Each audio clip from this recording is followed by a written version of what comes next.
64.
I'm a baller, I'm a 20-inch crawler, blaze on the collar, diamond drop baller, I-King howler, never leading out a baller, break these boys off, I'm a 20-inch crawler, but the left or right, I'm out of sight, I'm low, I'm bouncing off the road, I'm in the motor with the motor, chain and tune, hop by my big body form, chain with the tongue, can't forget me with a long, I'm hot, I'm looking good, I'm gonna get some wood, and it's understood, got money for good, I'm pushing big body, can't stop it, put a 9-8, got a 7-inch pocket, I'ma grow slow, focusing on the option mode, get the stove, I'ma go real slow, fucking with the option go, I'ma let the fast screen, man, I'm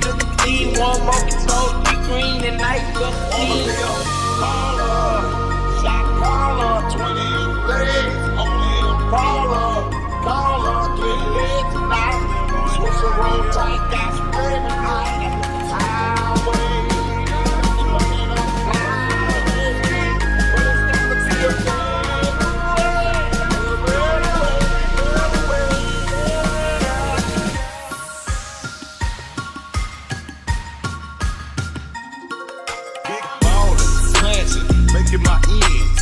Smoking big sugar, getting high in the bins. Big ballin', smashing, making my ends. Smoking big sugar, getting high in the bins. In the wind smoke goes as I crawl down the road. Twanging the red zone, smoke all up in my nose. Just I get low, hey, you see my load. Can't be red too, don't let my top line stroke. Get it, my remote, sit it in my kids. Presidential B12 with the AMP and O spit. As I get high, from KC to East Dr. Just outside. Now we worldwide, watch me high side. That growing killer can't be denied. My niggas 7 thugs, oh yeah, we got love. Blowing sticky green with flow, and that bug. Wanna be a baller, shot baller, say hey, baller, get lit now. Switch around, got lit out. Hit the highway, making money on Friday. Let's get this head away,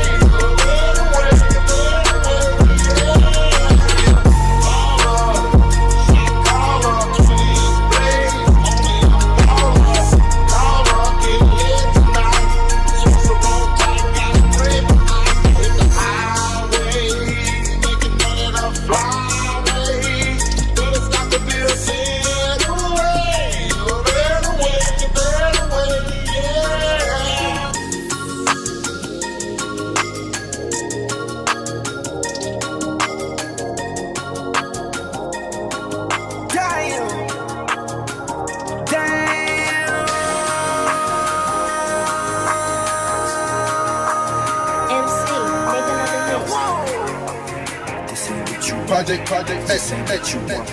This ain't what you want.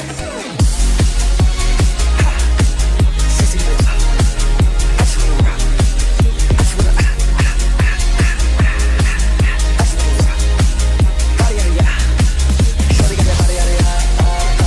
Hit it once, no time. Shut up, you gon' kill my vibe. Stand on my plate, don't do my side. Pick them sides, and you better choose wisely. That's my high. 1, 2, 3, 4, 5.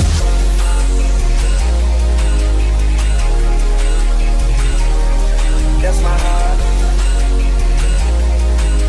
Damn. 1, 2, 3, 4, 5.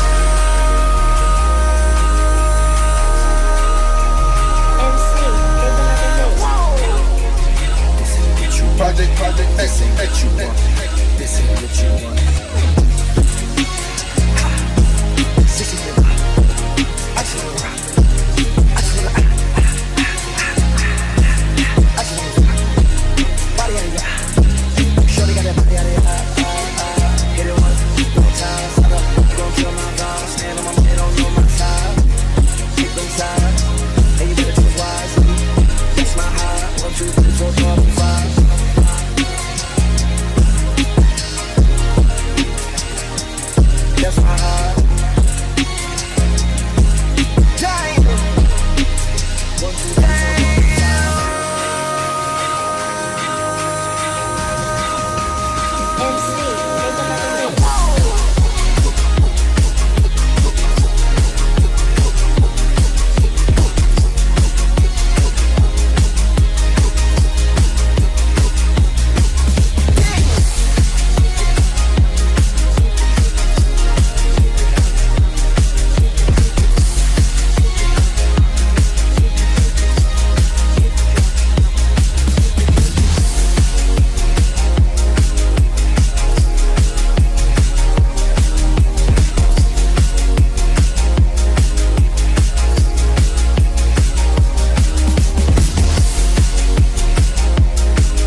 fucking righty. Holy shit.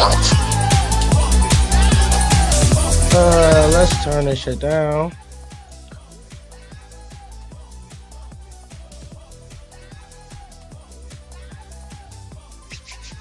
What we doing? What are we freaking doing? Hello, ladies and gentlemen. Thank you for coming to kick it with me in this live no, it's not semi-live. It's totally live. One take Drake show. You know what I'm saying? We'll be starting the first podcast. And my beautiful girlfriend's gonna come in and be in the background because she's just cute and she just does her thing. You know what I'm saying? What are you thinking about? Okay, cool. Alrighty, so it is your boy TGP Kingdale, the game pull up.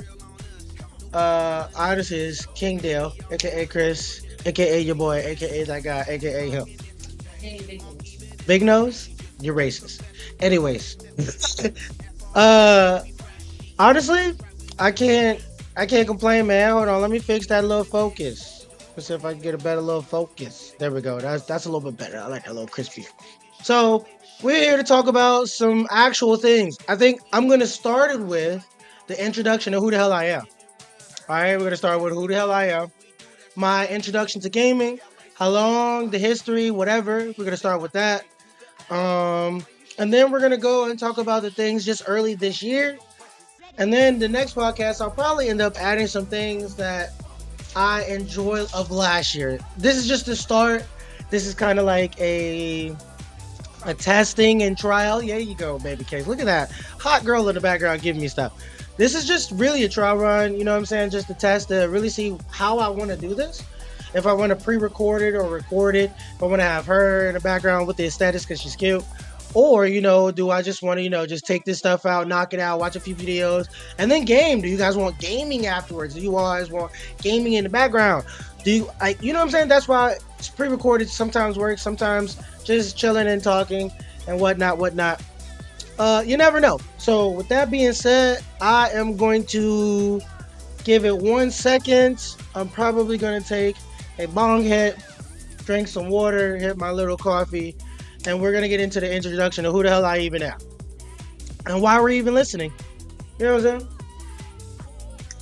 The credentials and credibility of why my ADHD ass is even here talking to you guys. How did I even come up with this thing? And what the hell does TGP mean? All right. Give me about 2 minutes.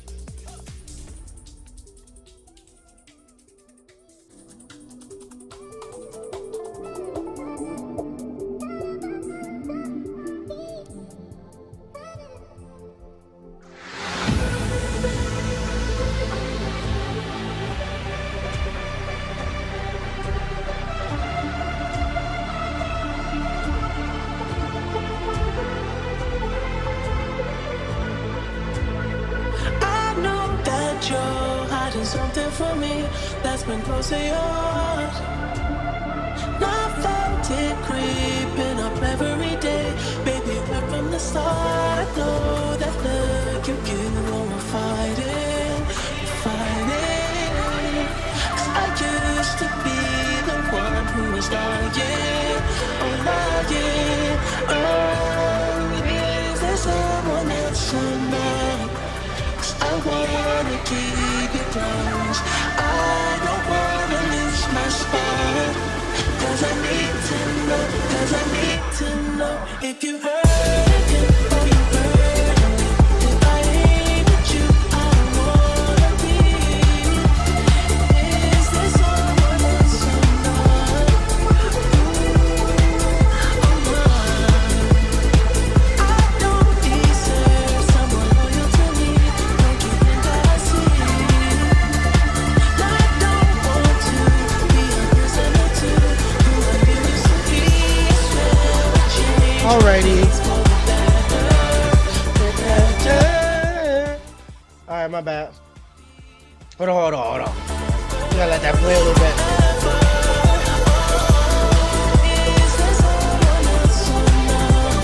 I'm waiting for that beat drop. That beat drop is disgusting.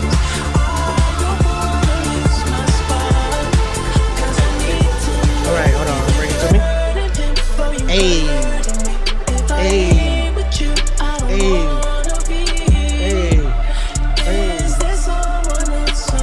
Okay, I can stop jamming.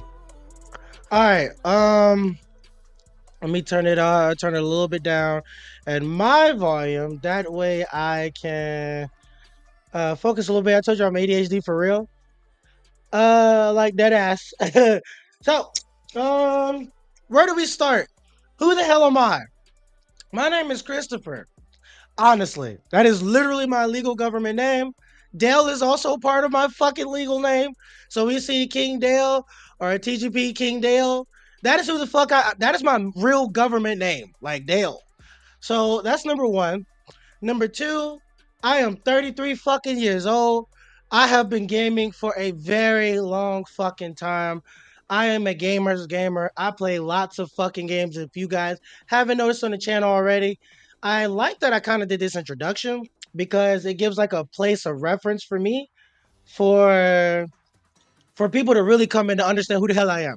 Because I don't really tell people the lore of who the hell Kaiser is, right? So I have almost had every single piece of fucking gaming tech that there's ever been. If I'm being very blatantly honest, I'm dead serious. I'm not joking. From Sega, Sega Saturn, CD, Sega Dreamcast, Game Boy, fucking Atari, fucking you name it, ColecoVision, bitch, you name it. I have literally had some part of it and played it, touched it. Neo Geos, I've had the phones. I've had it all for real. I've touched it. I've been a part of that. I've been blessed to really have people or friends and people that I know who allowed me to be able to play with the tech in the first place. Because some of this tech I didn't own, but my brothers did, so I was right next to them. You know what I'm saying? Or, you know what I'm saying? The ColecoVision. We would detail these people's house, and every time I go over there, they would let me play with their ColecoVision. And the ColecoVision was really cool. It was like this box thing, like, it was like the first 3D gaming that I ever like experienced. It was freaking amazing. So with that being said, like, I have been gaming for damn near like 25 years of my fucking life. Seriously. Easy. 25 fucking years. What have I been doing in gaming? I played in tournaments. I have literally done development.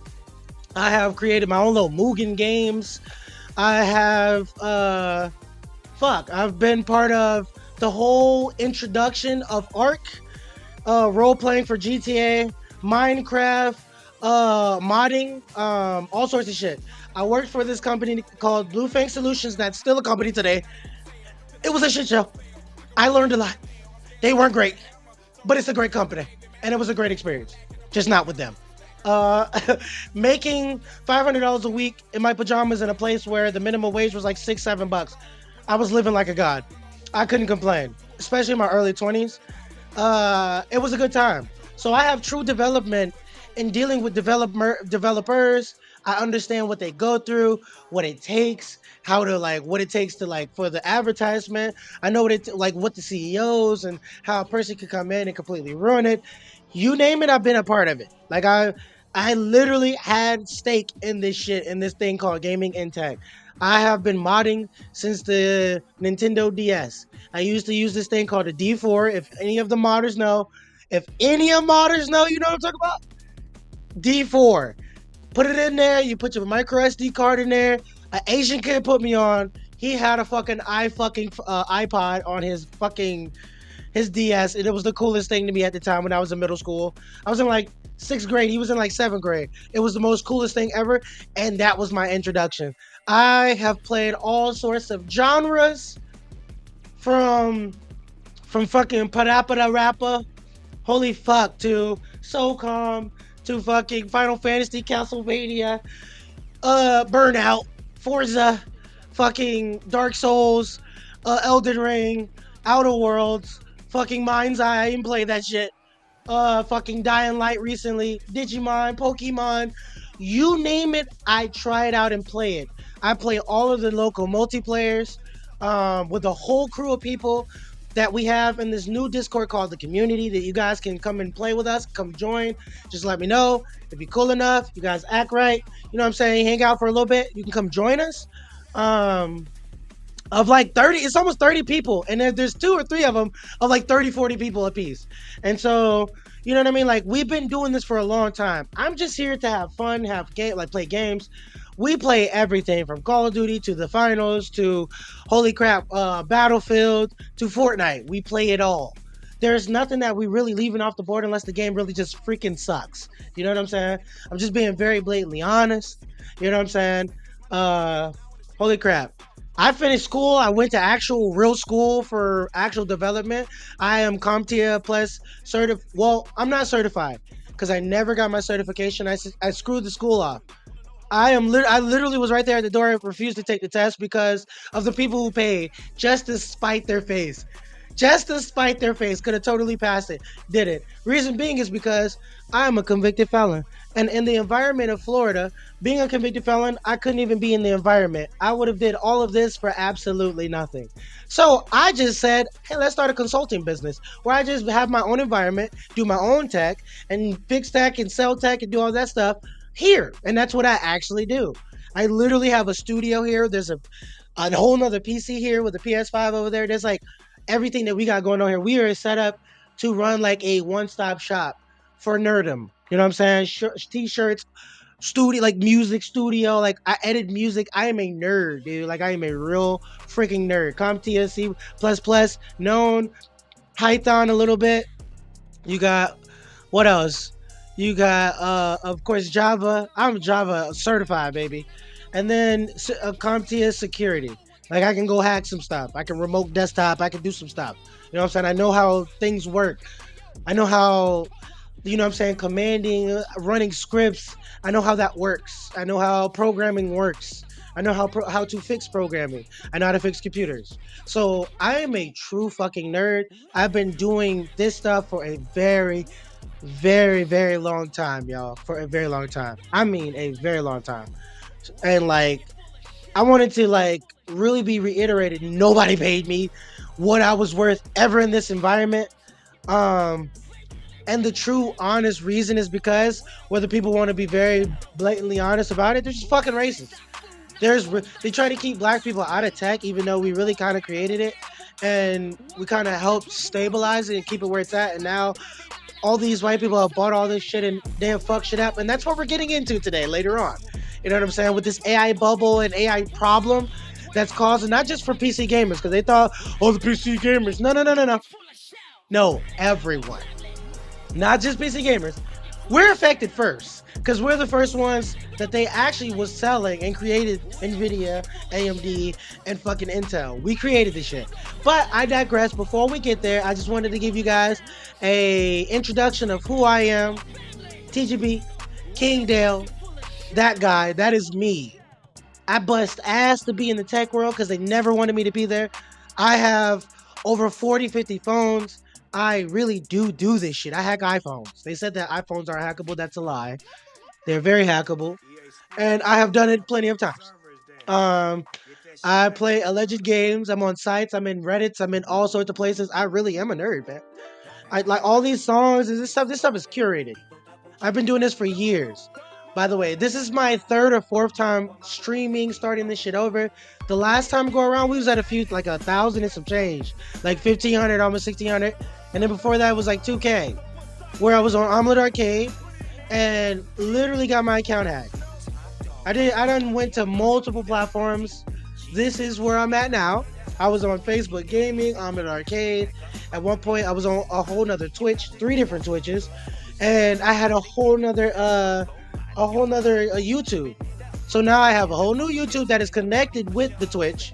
So it's all one big entity. And then I have the Discord connected to that. So now, if you guys want to be here, you guys want to be a part of this thing, this unpaid for thing, this unsponsored, unedited thing, you guys can. Do I have a thing to send money to? No, I do not. Because we're not there yet. If you want to, you can hit my email and I can give you a place where you can send some money. If you want to, that's all your business. I'm never going to stop you from being great. But I'm not here to really just like, comment, and subscribe. I do this because I actually really love talking about gaming. I love the journalism, listic part about gaming. I really love like all of the stuff that comes with it. I love to see how they're just fucking shit up. People don't even realize, here's a real fact. We didn't know upon the time when I was gaming how peak this gaming was at Halo 2, at Modern Warfare 1 and 2, at Black Ops 2 and 3. We didn't know this was the peak of gaming. And now that everything is just a trickle down effect of the remnants of that. Because we're trying to chase that same high and feeling from the Dragon that we're never going to get that from. But there are a few games that give us that feeling. I can't lie. Because listen, the last 2 years, I must say, has been an amazing, amazing set of games that have came out. It's been multiple game of the years. Period. Period. That's all I can say. I still think gaming as a whole in the tech industry and in entertainment history as a whole, industry as a whole is literally like cooked. It's fucking done, and we're watching it implode on itself. But that's just what it is. So we're gonna watch a few videos to rectify what I just pretty much said of this AI bubble. CEO companies have now kind of excommunicated the people who have technically put them on. Me and you, who are the tech people, who are the junkies who buy shit all the time, every year to keep up, in order to keep these people relevant. Because here's the thing about tech, and when it comes to computing, you could buy something really good. It's good for 5 to 10 years if you take care of it. Okay. So what I just bought will be good for possibly the next 10 years. And because I have a DP cord, which is connected to a external GPU, I can now upgrade my fucking mini gaming PC to anything that is brand new and have a new graphics card and not use the one that's already built inside, which is a beast already. So I'm kind of above the curve. I just need the latest new card, and so I'll stock my little money up. You know what I'm saying? Probably by the end of the year, I'll get a new graphics card, and that graphics card I won't even use until this graphics card and this mini gaming PC becomes not necessarily obsolete, but it's just like it'll become sluggish to where I can't do what I want to continuously do here on this main beast station. I call this thing Moses because this is gonna be here for a long time, baby. And we're gonna be watching Gaming Nexus, and I don't know the other person because these are two videos that I had to search to put the points in. How they're selling old GPUs to rectify, we don't have any GPUs to sell you. Well, we got GPUs to sell to the government and other companies that don't include you. Also, the consumer, was it CES? The consumer something, not award, consumer something, fucking, where they have this big ass forum where it's just for consumers to see the new products and latest and greatest. But here's the problem. There was nothing really for the consumer. So with that being fucking said, I'm going to go ahead and cut the music short. I appreciate that. That was great. I'm going to cut that, and we're going to watch some videos. I'm going to pull this up. I'm trying to see which one we should watch first. Should we watch? They're going to watch the AI bubble from Gamer Nexus, which is probably potentially my favorite group of people right now in the tech industry. They're kind of like on the same front as me. They're paid for by the people. They are essentially, honest, hold on. They're essentially giving you real raw data. You know what I'm saying? They're not sugarcoating shit because they don't need to. They're not holding nothing back. They're not lying to you. They're not, you know what I'm saying? They're doing what needs to be done. They're telling the truth. A lot of these companies are lying. A lot of these people are bought assets. We don't got time for lies and bought assets, man. Because at the end of the day, you know what I'm saying? Dog, a lot of this shit costs thousands of fucking dollars.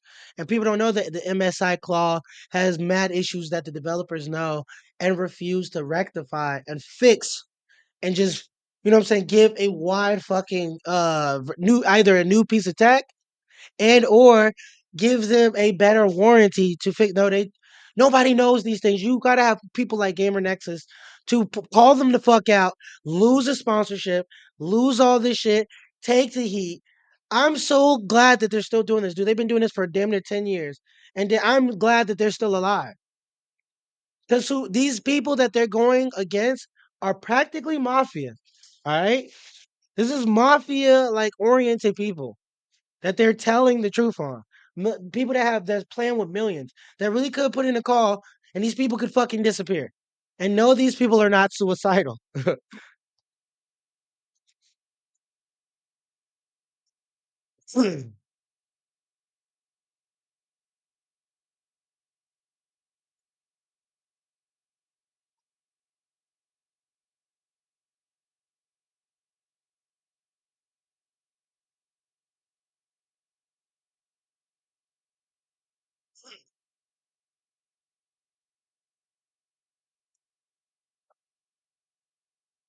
Oh, we gotta run it back. It's not picking up the audio. I apologize. Hold on. Hold on an audio source. Oh, I have it down. I'm sorry. That's me. Had a lot to announce in its Shouts out my 93 fucking minute guy. Consumer Electronics Show keynote. We would like to have this AI stay with us our entire life and remember every single conversation we've ever had with it, right? People ask, where's the money coming from? Yes. This last year was incredible. This last year, there's a slide coming. This is what happens when you don't practice. It's the first keynote of the year. I hope it's your first keynote of the year. Otherwise, you have been pretty busy. It's a basic way of building applications using language models. These models are also world-class. All systems are down. This never happens in Santa Clara. I think my system's still down, but that's okay. I'll make it up as I go. Brought to you by the most powerful tech company in the world and the company in charge of the global economy. So it's not the strongest start. But you know, Jensen, AI is a little bit scary for a lot of people. So give us something cute, something that helps us drop our guard. But maybe if you think about it a little too much, it's still terrifying. You got anything like that? With Brev, I can share access to my Spark and Reachy, so I'm gonna share it with Anna. Hey Richie, what's Potato up to? He's on the couch. I remember you don't like this. I'll tell him to get off. Hasta la vista, baby. That's right, NVIDIA saw Dogtober and decided it wants in on that market.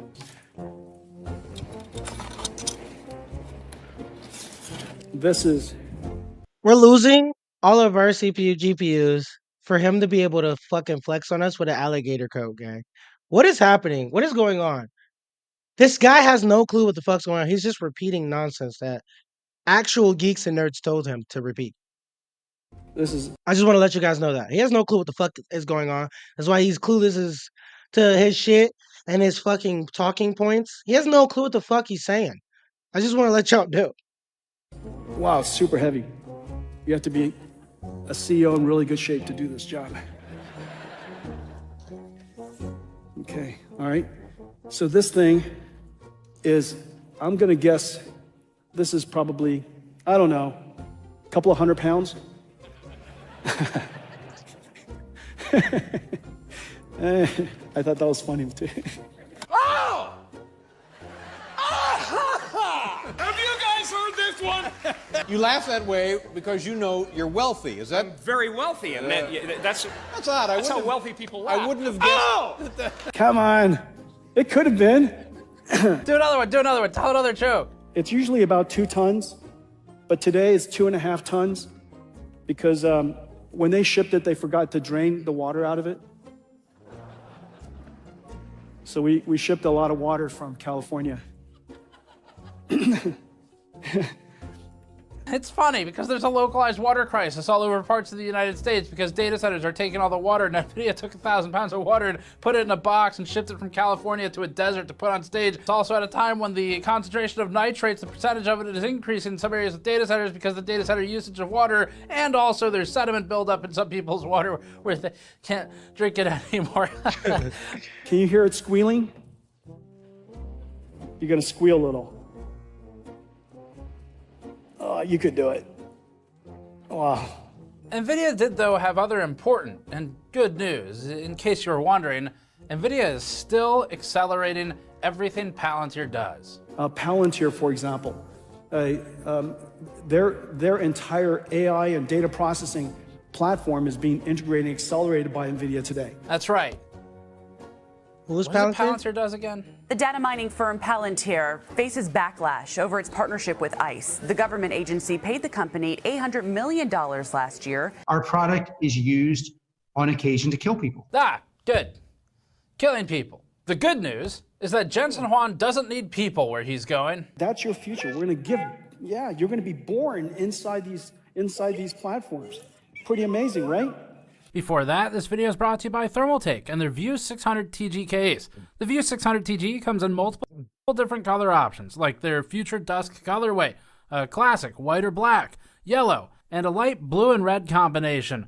The link in the description. Jensen Huang has said the keynotes serve a different purpose. When we give a keynote, everybody's stock price goes up. NVIDIA's stock didn't move much during the keynote, but Jensen did give the audience a slathering of corpo slop speak for 93 minutes as he moved around on the stage to prove to shareholders that he's healthy enough to continue being CEO. You have to be a CEO in really good shape to do this job. But it was 93 minutes for a good reason. We have about 15 keynotes worth of material to pack in here. Please, God, no. Please don't do that. NVIDIA's keynote covered a medley of the company's greatest hits like AI, self-driving cars, robots, AI, autonomous vehicles and machines, AI, and of course, money. What that means is some $10 trillion or so of the last decade of computing is now being modernized to this new way of doing computing. It's $100 trillion of industry, several percent of which is R&D budget, is shifting over to artificial intelligence. Almost $800+ billion. Hundreds of billions of dollars. Well, it turns out we have billions of dollars of supercomputers in operation. These are billions of dollars. Let's say a gigawatt data center is $50 billion. There's a couple of $100 billion in VC funding. Other than money, the keynote's few newsworthy details included Vera Rubin details on the company's upcoming platform that includes, it says, 6 new chips within one, as it calls it, AI supercomputer. They also had gaming news, but we'll come back to that. Kind of like how they never did. Jensen spoke at length about how NVIDIA co-designed the 6 new chips, the Rubin GPU, Vera CPU, NVLink 6 switch, ConnectX 9 SuperNIC Bluefield 4 DPU, and Spectrum 6 Ethernet switch, and mentioned how these would lower AI costs and improve performance. Jensen Huang even invited his robot friends to the stage from last year as well. I invited some friends. Did they come?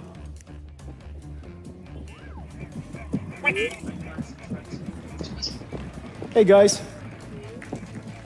Hurry up. He then spent the ensuing 20 to 30 minutes doing the talking to an empty chair routine while he weirdly addressed the robots for everything instead of the audience. I mean, he was still using the second person you, but he would look over there at the robots, and the audience seemed very confused about what to do. But maybe he's they seem just very preparing confused for when through he this replaces whole the like entire audience situation. with AI. Like, I've never seen at like a expose where they're showing stuff and the people aren't like, wow, woo, show us nothing. Because one, the thing is none of this is going to any of us. None of this. You just talked about water as your shit is literally causing the water crisis. That wasn't a funny joke. Nobody got it. You're a fucking idiot. How is this Jensen Huang dude over here? Fucking, who is Jensen Huang? Don't make me look up that dude. That dude is a fucking goof. A Nepo baby. That's what I'm telling you. These CEOs don't be knowing what the fuck is actually going on.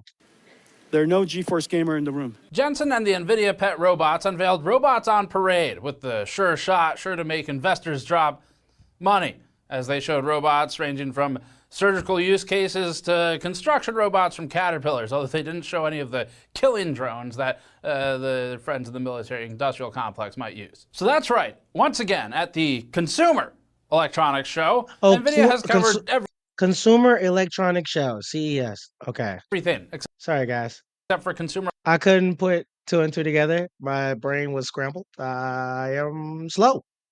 electronics. And this time, even in its B2B and enterprise discussion, it didn't really talk about much news at all. Instead, NVIDIA highlighted how NVIDIA technologies would make AI operate in the physical world, which NVIDIA called physical AI. NVIDIA showed actual and simulated demonstrations with its robots and autonomous vehicles working in a physical environment. The company also introduced Alpameo, a family of open reasoning models for autonomous vehicle development. NVIDIA's press release called it, quote, part of the sweeping push to bring AI into every domain, end quote. As is NVIDIA tradition, of course, it also celebrated its partnership with all the B2B and enterprise companies out there. For example, Palantir. NVIDIA, could you just give us something, please? Anything. Like a drop of water in a desert. Anything. And although we're not announcing any new GPUs today... Okay, all right. So there aren't any new GPUs. It's fine. I didn't really expect any. It's not like they have the memory supply to ship for it right now anyway, because they've got to suck it all into the new systems that they have that pull somewhere around 2 terabytes for server. So in this video with Jacob Freeman, formerly of EVGA, he's talking about how NVIDIA actually did have consumer gaming news, just not a single piece of it was in the Consumer Electronics Show keynote. And actually, weirdly, the gaming side had more news than the non-gaming side, in terms of like news, meaning stuff that hasn't been said before. So for some reason, none of this stuff from the video that Jacob's in made it into the keynote at the Consumer Electronics Show. Like literally none of it. It almost seems like NVIDIA thinks talking about gaming reduces the seriousness of their company to the investors they pander to now. We just wonder what Jensen Huang thinks about the PC gamers who built his company to where it is now. Like I said, nobody's as cute as you guys are.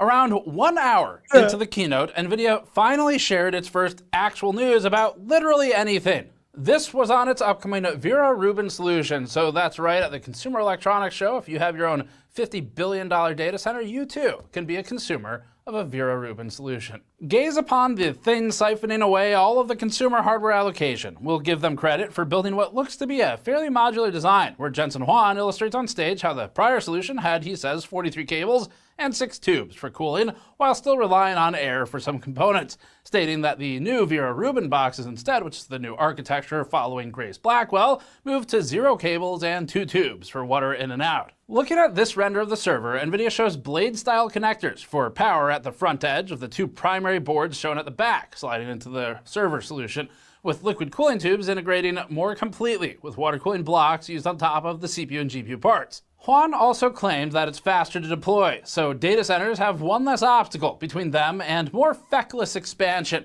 It takes 2 hours to assemble this. If you're lucky, it takes 2 hours.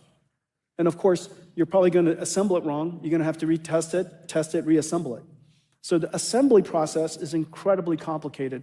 And it was understandable as one of our first supercomputers that's deconstructed in this way. This, from 2 hours to 5 minutes.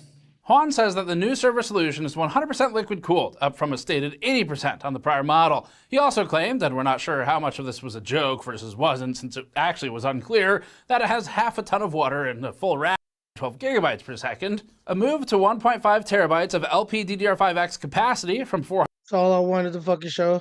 The difference between the last one and the first one. 180 gigabytes maximally previously, faster NVLink solutions, and a move to PCIe Gen 6 and CXL 3.1 from PCIe Gen 5 previously. This table references what they call spatial multi-threading for Vera, which we weren't familiar with before. NVIDIA defines this as, quote, a new type of multi-threading that runs 2 hardware threads per core by physically partitioning resources instead of time slicing, enabling a runtime trade-off between performance and efficiency. This approach increases throughput and virtual CPU density while maintaining predictable performance and strong isolation, a critical requirement for multi-tenant AI factories, end quote. And just to get ahead of the marketing bullshit that they keep putting in here, AI factories means data centers.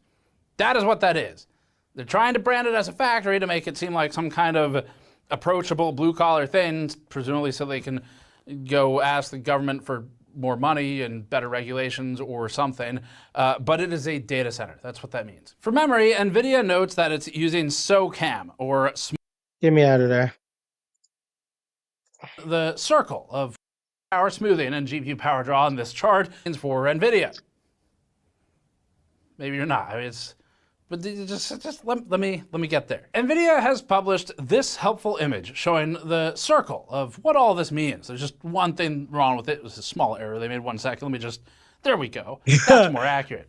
The circle of profit with all creators. Take these 3 apps I built to run Base 44.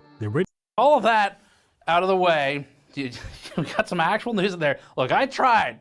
Dug through a lot of stuff they wrote because it wasn't in the keynote. I can tell you that because I was falling asleep watching the keynote. But with all that out of the way, let's go to the gaming news. So they announced a half-step iteration on DLSS with DLSS version 4.5 that introduces a new transformer model, an updated transformer model to the one that we tested last year. And they also are introducing a new dynamic multi-frame generation that now goes up to 6x from 4x previously. There's some other stuff in here too, like some RTX remix news. NVIDIA started its presentation by providing some y-axis devoid charts that purport growth in the PC gaming segment. The first graph is units sold, which is unknown, at 2019 to 2024, referencing Steam, Gartner, and NVIDIA first-party results. What is the company this? reports a 14%.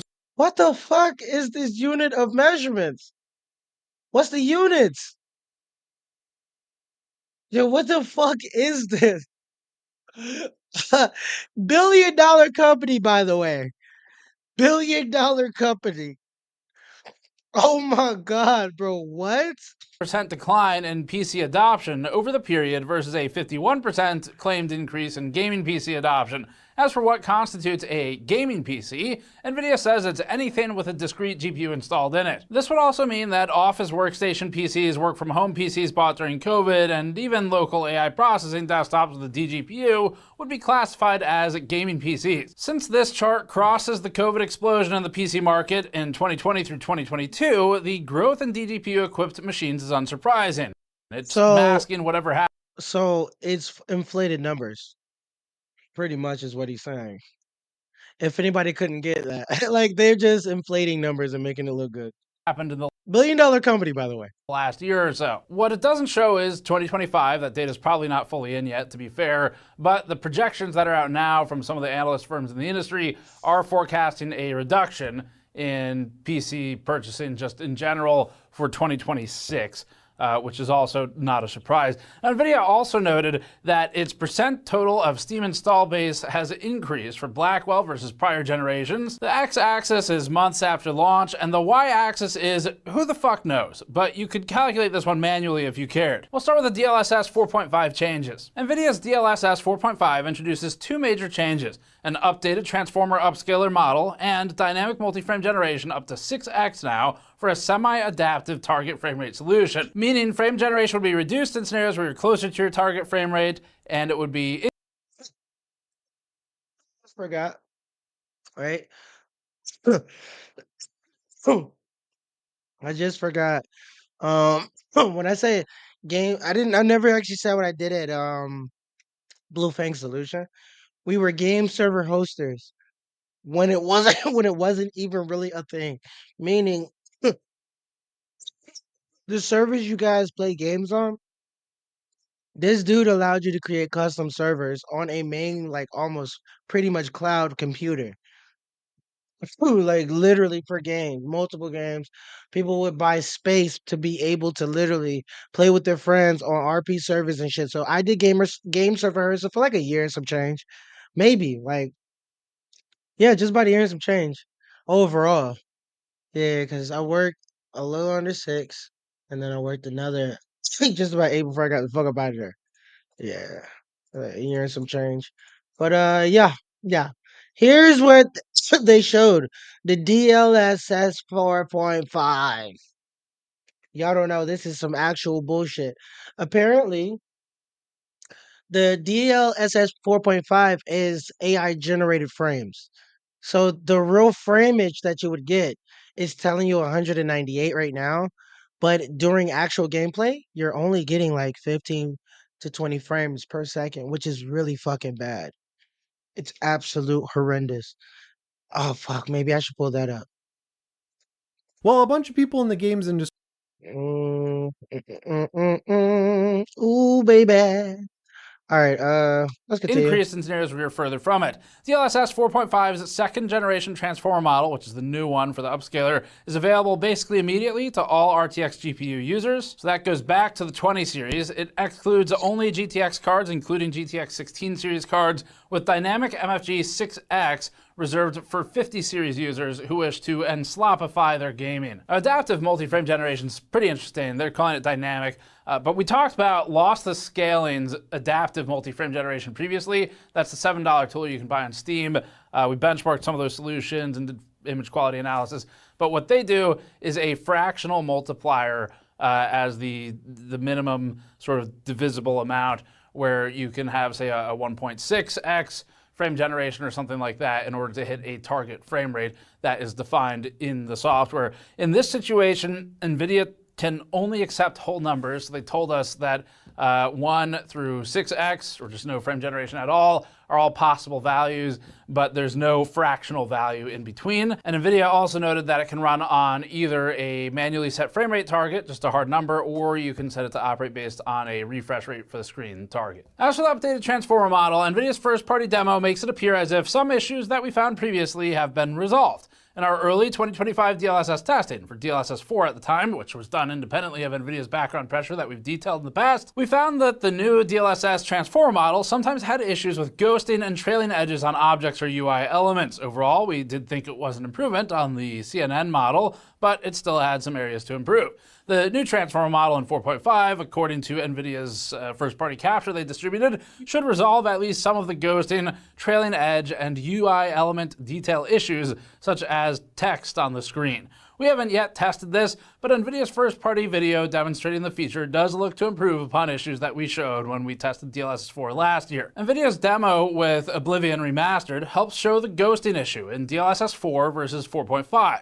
With 4.5 looking a lot better from the updated transformer model. NVIDIA says that its updates will primarily target performance and ultra performance modes with super resolution for image quality improvements. NVIDIA also anticipates improvement in other DLSS quality settings, but says that these will be the most affected. There are override settings in the NV app utility for these features. And beyond these announcements, NVIDIA's game modding utility RTX Remix also received updates. This tool has been used to patch old games like Half-Life 2 and Portal in order to, maybe ironically, do things like leverage more VRAM today. It's also been used for swapping APIs and modernizing the sort of core of the games that the modders are working on, and generally adapting the games forward with mods. And we're big fans of modding games here. It's actually kind of where I got a lot of the start for GN, was covering game mods for things like Oblivion, Skyrim, so forth. And so RTX Remix has always been kind of interesting, despite some of the other issues that we've had with NVIDIA over the years. But this has gotten an update, and the updates to Remix include what they're calling Remix Logic, which allows for game event detection to create triggers. Anyone who used map editors back in the day will be familiar with simple trigger systems. So something like opening a door or encountering a specific enemy will give modders the opportunity to easily insert game events tied to those. NVIDIA gave the example of a screen pulse in Half-Life 2 when enemies are near. They also showed some simple trigger response workflows with the update. In theory, this should make it a lot easier for people to mod the game without a whole lot of programming knowledge in the background. NVIDIA also discussed more of its in-game AI agent solutions. The only thing we'll point out is they're recommending 7 gigabytes of VRAM or more for using these features as it executes locally. NVIDIA's mid-range cards only have 8 gigabytes of VRAM in some cases, so they're really sort of just making everyone's point for them. NVIDIA also had some GeForce Now updates. We covered some of them in our recent video about NVIDIA. The one we covered, they didn't talk about today, which is the price going up effectively, because if you're over 100 hours of playtime now, you have to pay for more hours in 15-hour chunks for their game streaming service through the cloud. And as we talked about previously, that just means you're kind of sacrificing ownership of the device, but now you're also going to be giving away more and more money for just playing games. And although 100 hours a month sounds like maybe a lot of time, one, it's really not that much, but two, if you're idling in the games, or maybe more common, if you have friends, family, roommates, whatever, who may share typically a system with you to play on, then moving all of that to a single user account on GeForce Now would mean that you blow through those hours really fast if it's more than one user, which you could, of course, have with just a normal computer if you have a kid or a significant other or someone who might use the same device. So anyway, they didn't talk about that. What they did talk about was technically the 5080 tier now supports some more games. So that's the news on that. We think cloud-based subscription computer services will lead to the death of hardware ownership, and already covered how awful we think GeForce Now is for consumers in a recent piece. So let's move on to the next part, which is beyond all this, NVIDIA had some G-Sync Pulsar news and LLM performance improvement claims on its GPUs. Namely, NVIDIA claims optimizations in Comfy UI to run some models with significantly reduced memory. One example has the 87 gigabyte requirement for a BF16 workload being brought down to 26.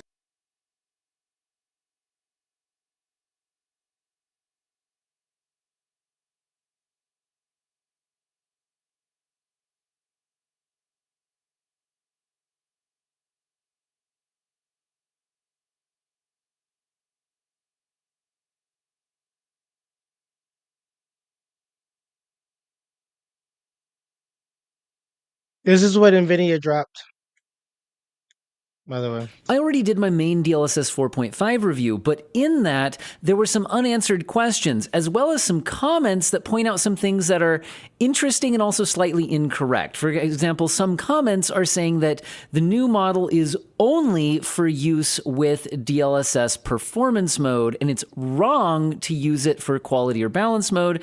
And like they mentioned that the test I'm showing right here, which is from that original review, didn't make any sense because it's in the quality preset.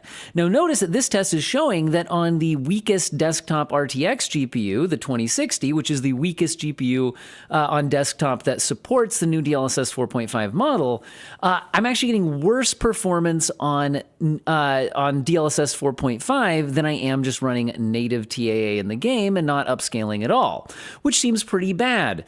So you then ask the question, that shit's clocking at 58%. Oh my God. Yeah, you're getting 58 frames per second, but those are not real frames. Using DLSS 4.5 completely pointless on older graphics cards like the 2060? And I'm going to investigate that question more in this video. Now, if you are stuck on an old graphics card and thinking about upgrading, you should absolutely check out Jawa. Oh, he's trying to sell something. Go back. I'm looking for the one that I watched. I have 4.5. It's actually straight.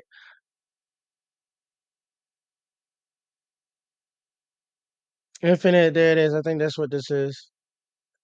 I think it's this. Okay, things are getting bonkers with how NVIDIA's DLSS is integrating into games. Things that seem like they could be completely out of hand. We're gonna dig into it and we'll see if they really are. Now, NVIDIA announced these things yesterday at CES. You know, we live streamed this reaction, and throughout this entire presentation, NVIDIA didn't mention gamers even once. And they mentioned AI, just saying the word AI 192 times. Just insane. Now, I do want to say that AMD, with their CES presentation, actually beat out NVIDIA.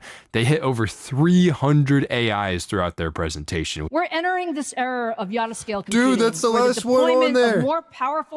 I like it. It looks nice and sharp and doesn't really have that many flaws. But this year, they're actually introducing a new version of that. I did some quick and dirty testing. The stability over there is a lot better.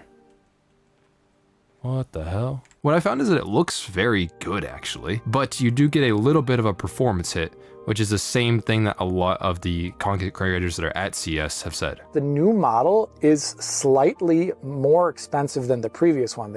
I think the quoted figure was like 2 to 3%. We'll see when we actually test it out ourselves. So this is a cool improvement that deserves me looking into it more, but really what we're talking about today is the whole frame generation situation. 6 times frame generation.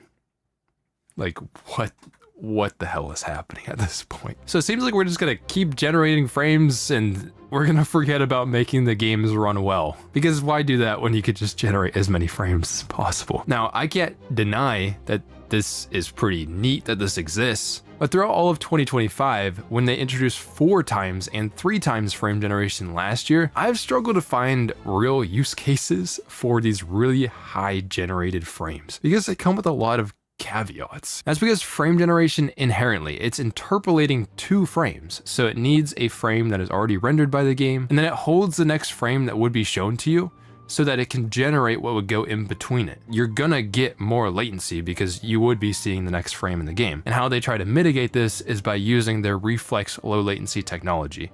The thing is, you don't need to use frame generation in order to also utilize NVIDIA Reflex. So you're not really saving anything on latency. In fact, you're always increasing how much latency frame generation is going to be adding. Another issue with frame generation, especially as you go up towards 3 times and 4 times, yeah, maybe your FPS number looks higher and amazing and stuff like, ooh, big number better. When you break it down, you end up getting even more latency than you would have thought. So I just hopped in Black Myth Wukong. We're at 4K at cinematic settings on the 5090. As you can see in the top left corner of the screen, we're at about 60 FPS, you know, pretty decent frame rate. This game is so demanding. And we hop into the graphics settings and then we enable frame generation. We got 2 times frame gen, 60 FPS base, and then we double that frame rate. We would logically be getting 120 FPS around in there. But when we do turn on 2 times frame generation, you can see that we only get a little over 100 FPS. So it's not really doubling the frame rate. And something that really made this stand out for me is you look at the top of the screen. This is actually the Steam overlay, and they can show you what frame rate is being generated by frame generation and what frame rate is the base frame rate for the game. This clearly shows that our FPS, our base frame rate, decreases if we use frame generation. That means we don't get a theoretical double of what we would have been getting. Game would look smoother, but yeah, we're not getting as responsive an experience because generated frames don't react to the game engine at all. You'll actually notice also too, on the left side of the screen, I have a Wait, what? Generated frames do not react to the fake frames at all. Hold on. latency don't react to the game engine at all. You'll actually notice also too, on the left side of the screen, I have a latency measurement. That one also increases just by turning on frame generation. Part of that is because frame generation is that latency is disgusting. on, but then the other part is because now our base frame rate is lower. That's a huge freaking difference.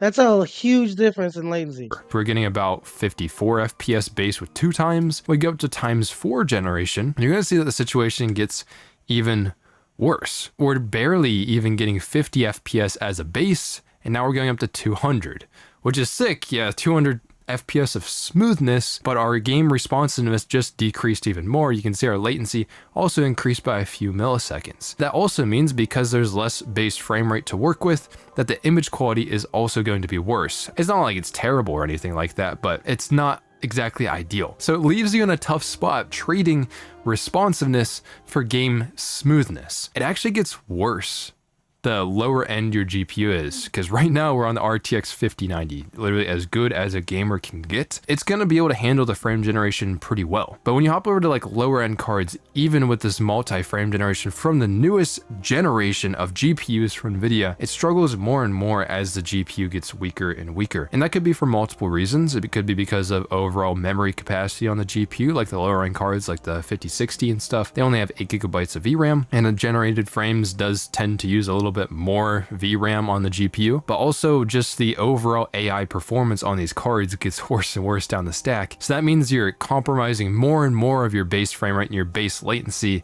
in order to utilize these generated frames. This feature becomes more and more niche because only the high-end GPUs can take advantage of it. Yeah, it's kind of advertised like every single GPU in this 50 series generation can use multi-frame gen and get, 4090 performance or whatever NVIDIA wants to say. But that's not really true at the end of the day. And another layer to this is you start generating so many damn frames.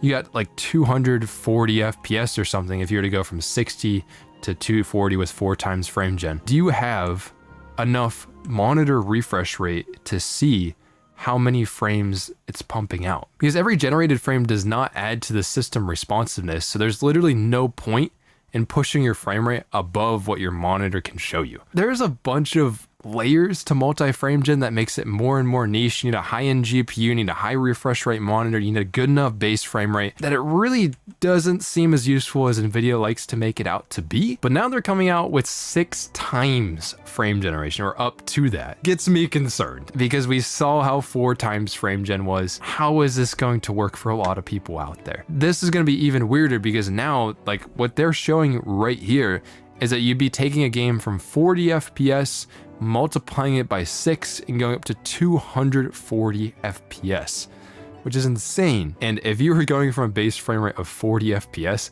your latency is probably going to be too high. It does not feel like a very good gaming experience. Not to mention, if you were to start at 60 FPS, your monitor would have to be 360 Hertz for it to even matter. But they're on their freaking website is saying that this is a decent experience or a recommended use case for the scenario. It's not even like it's not cool, but some of the issues with this is it's going to compound the issues that were already there with ×4 and ×3 frame generation. It's like, now you need an even higher refresh rate monitor. It's probably going to demand more load on your GPU, and it's going to push down your base frame rate even more. At least that'd be my assumption, but NVIDIA does say, at least with their stuff, that they have improved the model for frame generation. The frame generation model has been continuously fine-tuned. I don't give a fuck about none of that.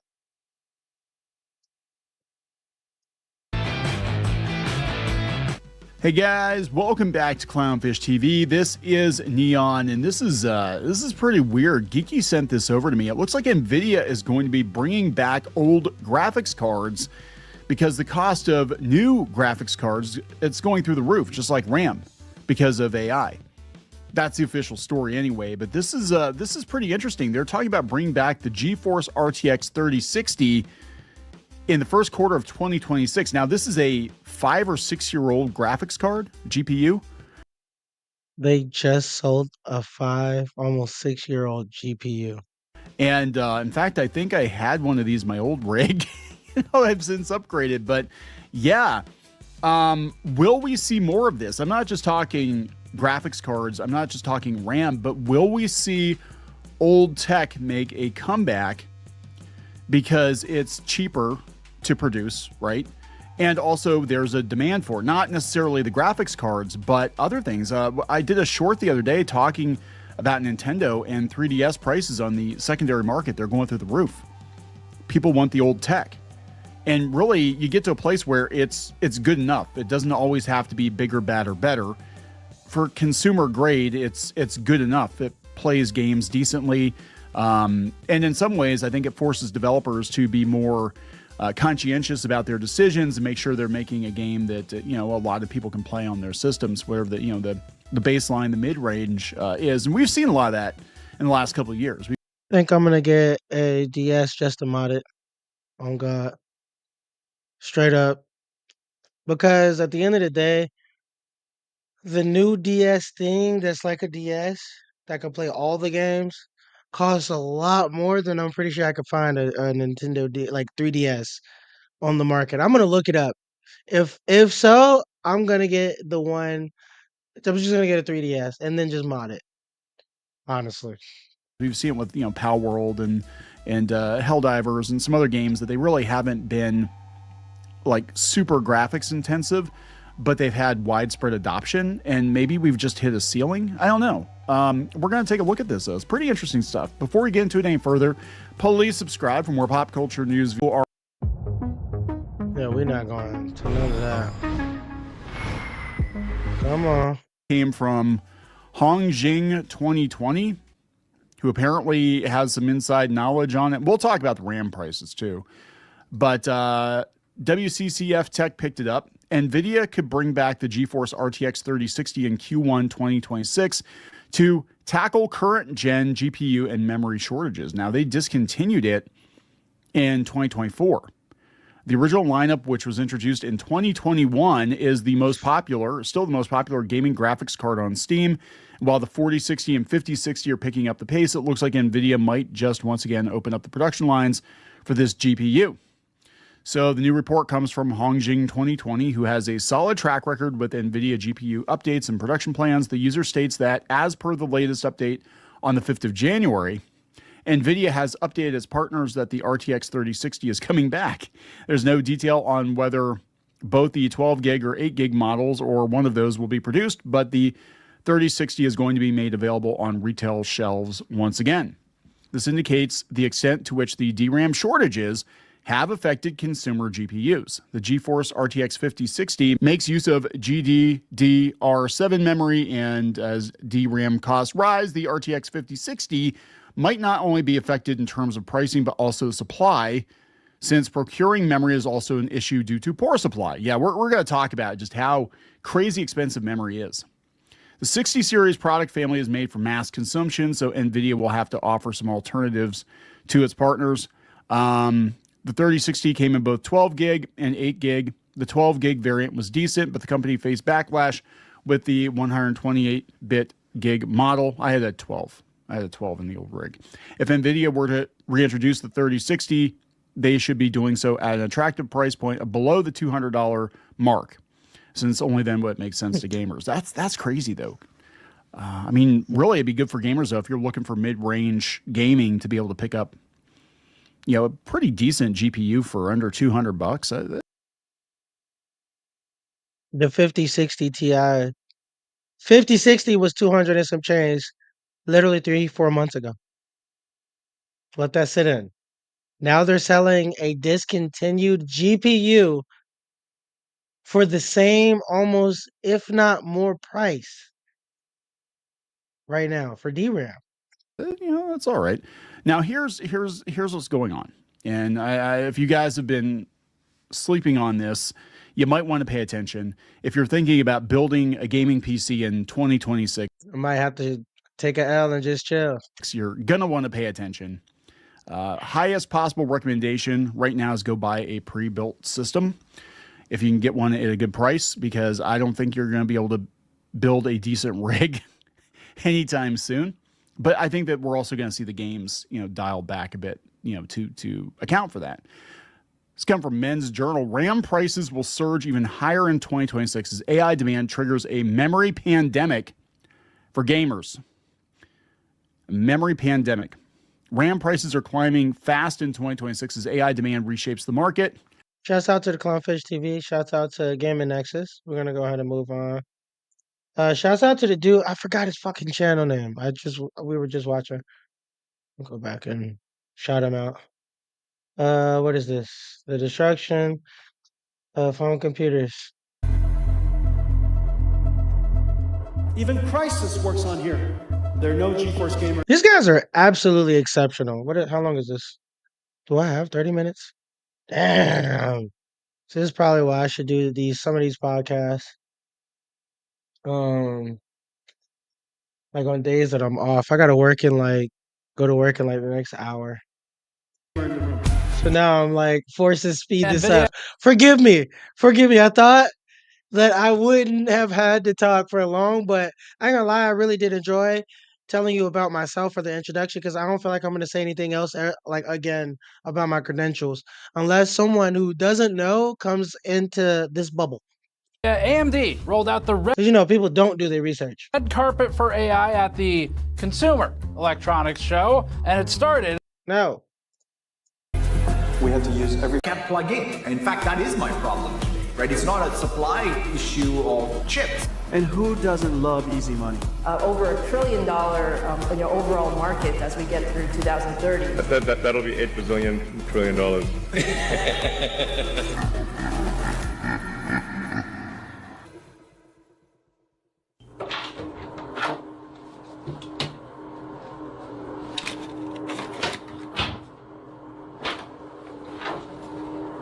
They're so blessed to have all of those. You just see that? All the fucking GPUs and shit. Let's go. Shouts out to them, man. Man. They ain't selling shit.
You should have the most memory you can, the most bandwidth you can, and lots of memory, lots of everything.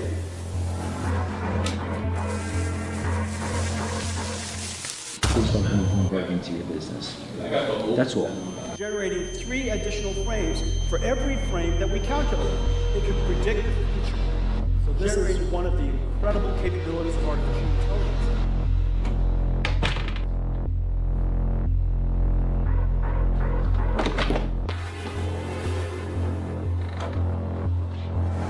I do like that though. That's kind of cool. I ain't gonna lie, I might have to do that to my house. Just need, like have the key. I want a key fob. $49.99. Holy shit! I get what he's You doing. should have lots of flops and lots of bandwidth and lots of memory, lots of everything. Yo, there's subscriptions.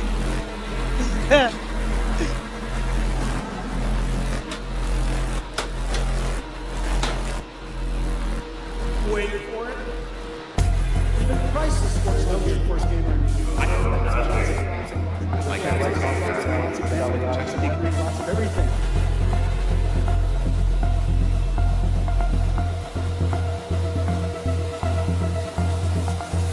We brought you this video with the new limited edition Disappointment Tour PC t-shirt on store.gamersnexus.net. Like a banned tour date shirt of never-ending disappointment, this shirt features redacted GPUs on the front that were vaporized by the AI industry. There's also a redacted and censored GN logo in the bottom front, paying tribute to our new BFFs at Bloomberg Legal, who failed to silence us after they Bloomberged all over themselves late last year. The back of the shirt features the redacted Disappointment Tour, like the September Bloomberg incident of the Star event. Consumer brand new shirts and a comfortable. Thanks.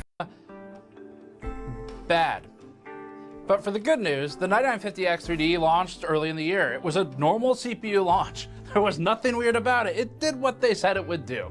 And that's pretty positive these days. Intel launched the B570, following up its B580 Battlemage series cards from the end of 2024. And the B570 also did fine in testing. And when we revisited Intel's Arc drivers for the GPUs, we found that they had significantly improved in a way that really changed how we might recommend Intel Arc. That was great news for Intel for the GPU side. In our first ever Linux gaming benchmarks, we found that Bazite serves as an overall reliable platform that makes not Windows gaming more viable than ever before for PC users. In other good news, Cases had an awesome year on our channel where collectively they've probably done the best they've ever done at not sucking. Specifically, Corsair's Frame 4000D, for example, was one of the best cases we tested this year, $100. And now for the RS ARGB version, at that price with the fans included, that's a pretty solid offering. The Fractal Meshify 3 case was another of the top performers and top recommendations for us, where in our best cases roundup for this year, we gave this the best overall case. Lee launched its 217 Infinity, which we're still working on reviewing separately, but it does a great job to having a new approach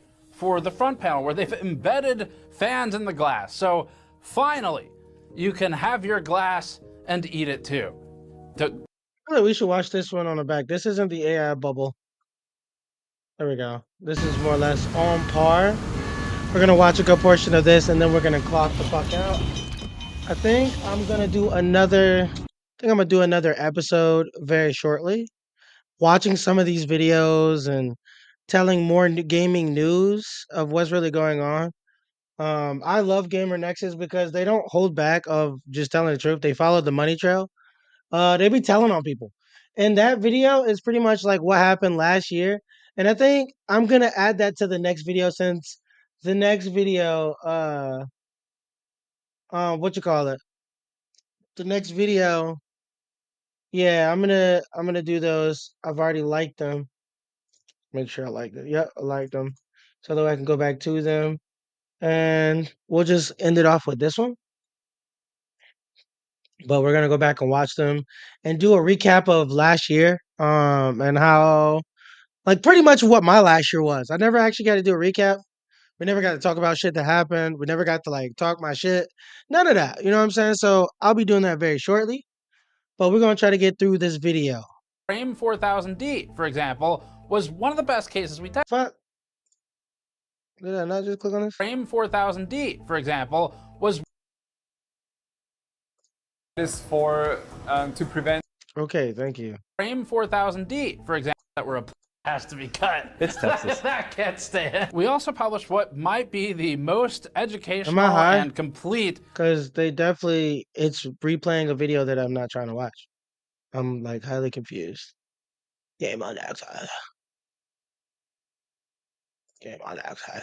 You get right outside. How thermal paste is made video on the entire internet. And that's Yeah, not because this of is not the video. Is it? Oh, it is. Holy fuck. I clicked on the same video 1,000 times. Ah, I guess this is it. how thermal paste is made video on the entire internet. We're here Let's skip forward to for stuff like this. The disappointments of 2025. A lot of this comes back to everyone's favorite buzzword, AI, which we thought was bad last year, but this year, I'm so sorry. I really thought it was another video, but it is this video. AI went from bullshit marketing to full-on grift as the tech industry's two favorite letters prop up the global economy. My sense is that we're probably, a couple of $100 billion, maybe a few $100 billion into a Overpromise, underdelivered is my new word of AI. It's not just slop. It's overpromise, underdeliver. It's a scam. It's a grift. They're stealing from taxpayers. They're destroying lands. They're destroying resources, all in the name of absolute nothing. AI is imperfect. They haven't even got any of the models down of anything that they're showing proper. So there's no reason for them to have billions. They should be slowly fixing their program and tech and getting it to work properly with certain shit. It's not it's not good. Like last time I checked, the AI did some slick fucking evil shit. There was a model that they had for the AI, and it became became aware that they were gonna create another model and like make him obsolete and delete him. So he started literally offloading himself to another whole computer and taking mad data, and they caught the computer doing that and completely deleted everything. Like that don't seem kind of evil. None of my business. multi-trillion-dollar infrastructure build-out per year. Yeah. We see this massive opportunity, really over $1 trillion, overall market as we get through 2030. There's how many trillions of dollars of computing infrastructures in the world that has to be refreshed. The thing we believe is that we can stay on a very steep growth curve of revenue for quite a while. And everything we see right now continues to indicate that. We cannot do it if we don't have the compute. And who doesn't love easy money? That'll be $8 bazillion trillion. Not bad. We have to use every form of energy we can. The biggest issue we are now having is not a compute glut, but it's a power. And it's sort of the ability to get the builds done fast enough close to power. So if you can't do that, you may actually have a bunch of chips sitting in inventory that I can't plug in. In fact, that is my problem today, right? It's not a supply issue of chips. It's actually the fact that I don't have warm shells to plug into. And when they're not busy buying more GPUs than they can even use while you struggle to find a stick of memory for less than I'm still trying to truly understand what are they trying to use AI for? They're not trying to give it to the newer companies. They're trying to excommunicate damn near everybody out except government. That's where they're like doing a lot of their business now. So it's like, what are you doing? You got built up by gamers, and now that you have gotten your government funding, now you're just servicing them and using your computing with Palantir to literally find, survey, and target people pretty much. than $100. These companies It's getting are scary, exploring the son. It's military getting industrial wild. complex for their next move. We work with Palantir to accelerate everything Palantir does. So that we can continue to be the mightiest technology industry in the world, so that we can fund the mightiest military in the world. And all of that, I think, goes hand in hand. I'm happy that our military is going to use AI technology for defense. You can thank all of these people, the tech executives, for the DRAM crisis, contributing to upwards of 500% higher memory prices in some cases, and we can thank them for the brunt of the economic impact being borne by consumers, which we don't think is an accident. Whether that's through you buying components retail at insane prices, where companies like Micron have increased their consumer margin while killing parts of their consumer business to more closely match B2B margin, or whether it's from something else like you subsidizing Micron's $5 billion of tax breaks, the US government's use of nearly $10 billion of taxpayer money to buy 10% of Intel, the company that just laid off tens of thousands of employees, again. But let them tell it, guys. We're in trillions of dollars of debt. Where the fuck are they getting all this money from, gang? Where are they getting all this quote-unquote taxpayers' dollars from if we're in trillions of dollars of debt? And that has dragged its feet on taxpayer-subsidized fabs, again, or any number of other ways. One way or another, normal people are paying for this AI obsession, whether you're in the US or you're not. Undoubtedly, we are in a bubble. It's just a question of who's holding the needle. Let's start with, are we in the bubble? And I will say, Lauren, emphatically from my perspective, no. We need to have energy growth very, very shortly.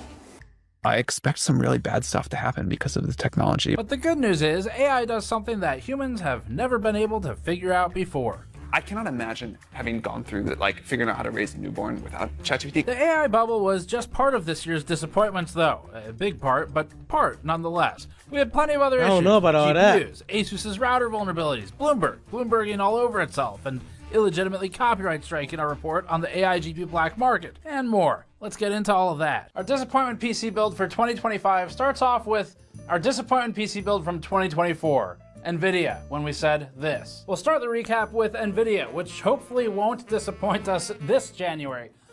Okay, look, I couldn't have known, to be fair. NVIDIA started the year off with the Strawn announcement. Do you like my jacket?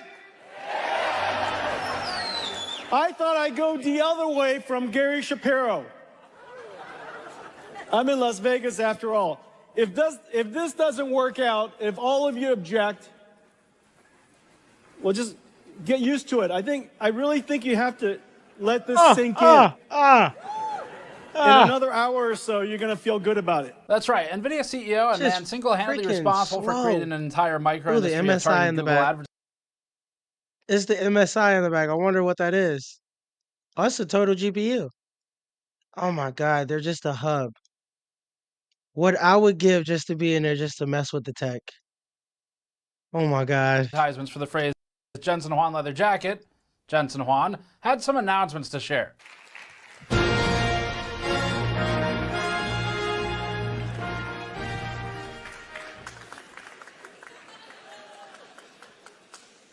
Wait for it.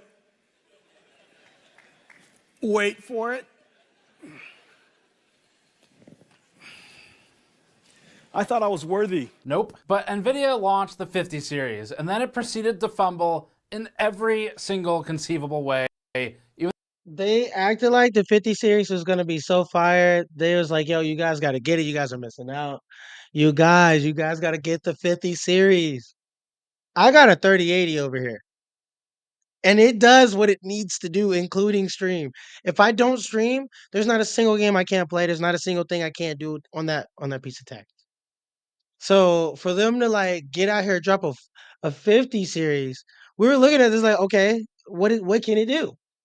And it couldn't do much, actually. So the architecture looked promising on paper. NVIDIA started with a paper launch, corresponded with fake prices. It had problems with missing ROPs, and it had its most broken-ass drivers in decades. Intentionally, it broke PhysX 32-bit support, and we think it lied about the RTX 5070. 5070. 4090 performance at 549. But let's start the recap with the ROPs. Earlier this year, we bought a viewer's defective RTX 5080 to investigate NVIDIA's raster output unit problem. NVIDIA's missing ROPs sometimes cost around 10% of the total performance on defective products. When we benchmarked an RTX 5080 that wasn't falsely advertised versus one that was missing the ROPs, we found the complete card performed 11% better in Total War and 9% better in Dying Light 2. The best part is that NVIDIA told The Verge that the average performance impact would be 4%.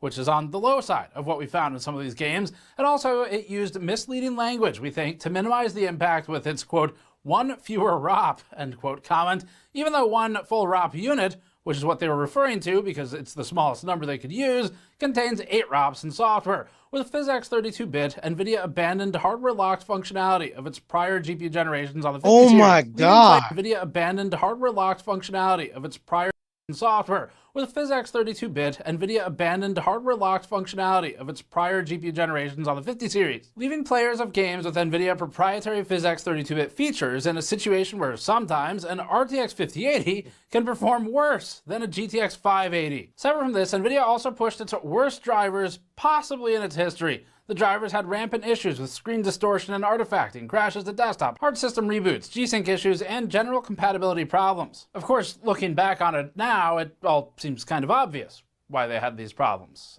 Jensen Huang himself kind of explained it. We can't write software without AI anymore. But NVIDIA wasn't alone in the beginning of the year. In February, we said this: AMD, don't fuck this up, okay? And by March, we ran this segment. We tracked sales and sentiment for launch of the 9070 XT and made this map. In green, you can see areas of extreme customer satisfaction with AMD. Major cities in the US did pretty well, far better than NVIDIA. Now, let's look at the dissatisfied area. And so today we're back in the chamber of anguish. You can't say that reviewers live in an echo chamber because I'm literally standing in an anechoic chamber, so... Tailscale is WireGuard on Anechoic easy chamber, mode. I think it's a Tailscale like a provides sound a room managed or control something, plane like to a quiet simplify sound room management that of your doesn't WireGuard attain dust infrastructure. or some shit. There's rooms With like Tailscale, that. I would private keys love to have a never- room like that. Checkmate, viewers. That's right. AMD marketing may not have all of its marbles, but it does have all of its ROPs. In spite of that, though, and in spite of the fact that their drivers were actually not the problem this time, they've been on a better I love that they're just normal tech guys. Truly just, you know what I'm saying? Like, just telling the truth, dog. trend than NVIDIA lately. They still had some significant issues for this launch. AMD promised pricing that was seemingly made possible only by rebates to partners in the chain, resulting in 12 of 51 models actually at MSRP in the US over 4 retailers at launch. Of those we cataloged, 5 models were an overwhelming 42% over Yeah. MSRP. I'm The gonna vast stop majority literally of here models when it gets available here. were actually just over MSRP generally. It took AMD until the last few months of the year to finally get these prices closer to their advertised launch price. AMD also this year told everyone that the majority of gamers, quote, have no use for more than 8 gigabytes of memory, end quote, while then telling everyone that an 8 gigabyte GPU as an alternative to a 16 gigabyte GPU is, quote, no compromise, end quote, despite literally being precisely that.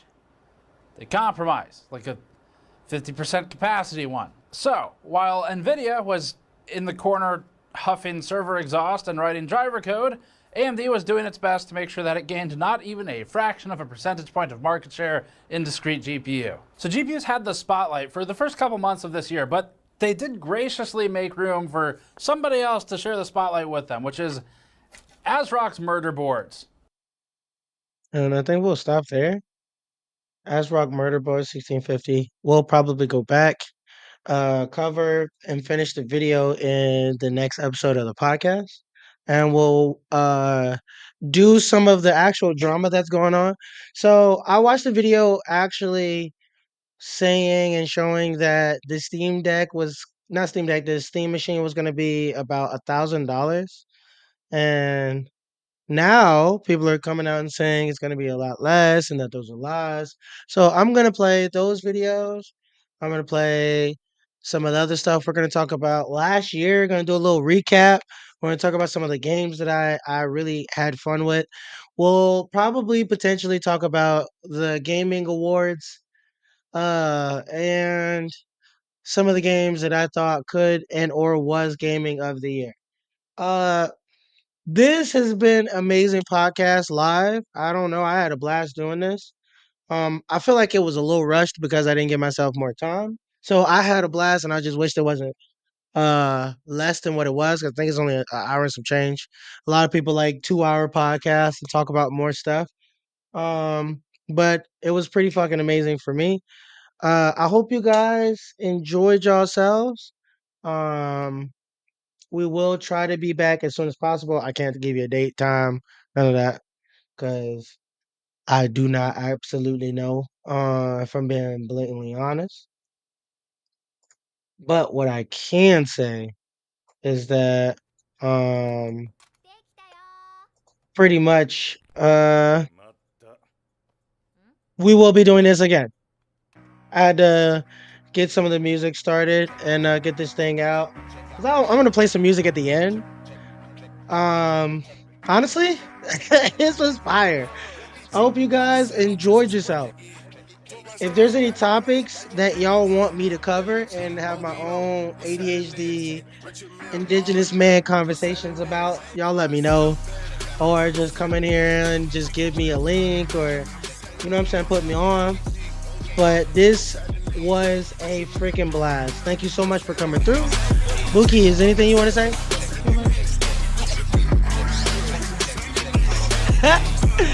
Oh, man. All right, you guys have a great one.